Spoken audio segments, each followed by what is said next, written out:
Bonjour, donc comme vous l'avez vu dans le titre, ce dont nous allons parler aujourd'hui, c'est l'importance du sexe. Pardon, l'importance du sperme. Et je sais beaucoup d'entre vous ont cliqué sur cette vidéo parce que vous avez vu le mot sperme dedans. Vous êtes beaucoup curieux et d'autres encore d'entre vous l'ont cliqué pour le fait que ce soit un sujet tabou et veulent en savoir plus parce que ça vous scandalise. Alors justement, ça scandalise. C'est pourquoi dans les religions, ils ne sont pas allés en profondeur de ce genre de choses. Ils ont plutôt mis ça sur le compte Dieu de Dieu n'aime pas. Sinon, son rôle est vraiment très capital dans notre vie, dans notre quotidien. Alors, c'est un sujet que les religieux ont essayé de parler beaucoup, mais ils ne sont pas parvenus à nous convaincre, comme je l'ai dit la dernière fois lors d'une vidéo.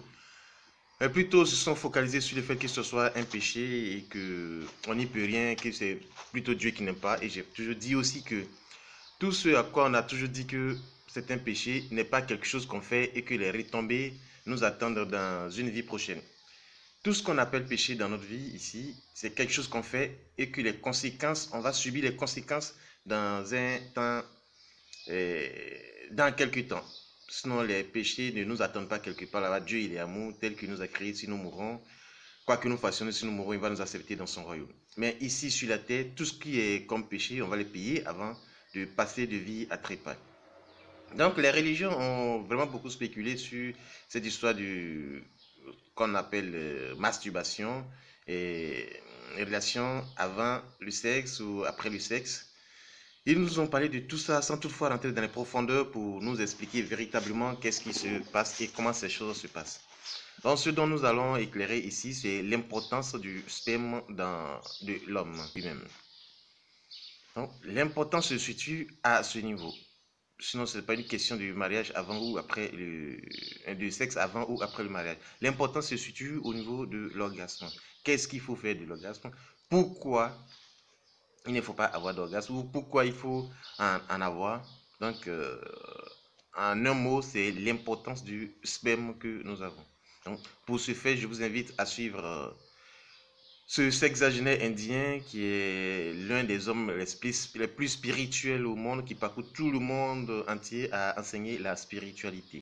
Le sperme est la base de votre existence physique. Donc dans la culture yogique, c'est ce qu'on appelle virya.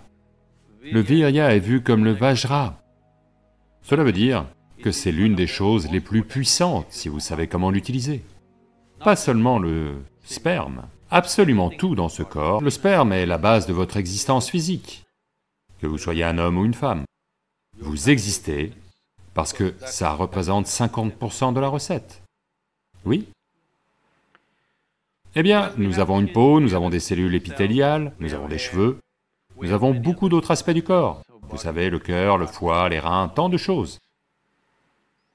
Toutes ces cellules ont une certaine force à leur manière. Mais le sperme a une force extraordinaire, il peut créer une toute nouvelle vie. Oui, aujourd'hui, on peut prendre une cellule épithéliale et faire beaucoup de choses en laboratoire, et on peut peut-être vous cloner, d'accord? Donc le potentiel est là aussi. Mais ça n'a pas la même dynamique que dans une cellule que vous appelez sperme. Donc, dans la culture yogique, c'est ce qu'on appelle virya. Virya désigne aussi ce que vous appelez vajra, qui veut dire stabilité ou diamant, qui est la chose la plus dure. Donc, dans le corps humain, le virya est vu comme le vajra. Ça veut dire que c'est l'une des choses les plus puissantes si vous savez comment l'utiliser. Eh bien, comment l'utiliser? Vous pouvez l'utiliser pour produire un enfant. C'est une chose. Mais si vous... Cette question est posée parce que vous l'utilisez pour le répandre sur les draps des lits de votre université. D'accord? Si c'est comme ça que vous l'utilisez, eh bien, ce sont vos compulsions, vous faites ce que vous faites. Ce n'est pas quelque chose qui doit être jugé moralement, ce n'est pas la question. La question, c'est quel est le niveau de compulsion que l'on a.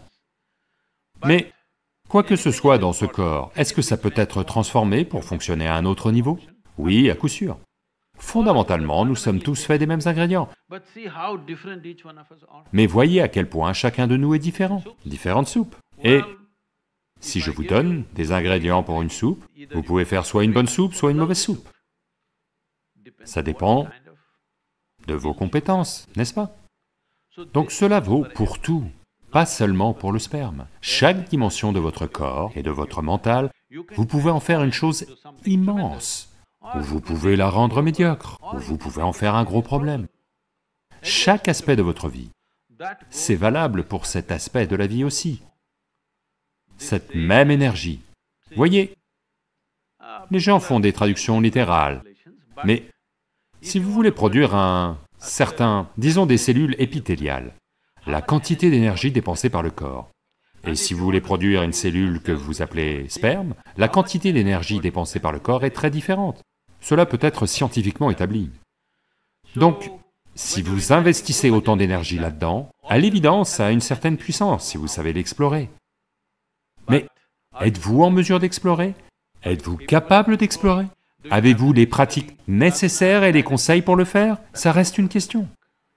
Donc le grand problème ne se situe pas au fait que soit vous le pratiquiez ou avant ou après le mariage, ou que vous fassiez qu'on appelle régulièrement la masturbation ou quoi que ce soit d'autre, ou d'autres pratiques que vous trouvez déviantes.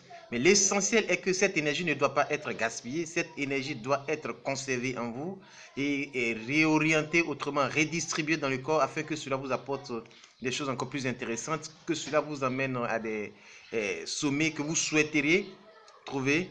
Donc, au vu de tout ça, vous avez compris quelle est l'importance du sperme, comment l'orienter et comment ne pas le gaspiller, qu'on appelle à tout bout de rue, ou le répandre sur nos différents lits. Ils diront que c'est pour qu'on appelle avoir des enfants. Oui, pour avoir des enfants, on n'a pas besoin de faire tant de gaspillage, comme je l'ai dit dans une des vidéos précédentes sur le livre de Napoléon Hill.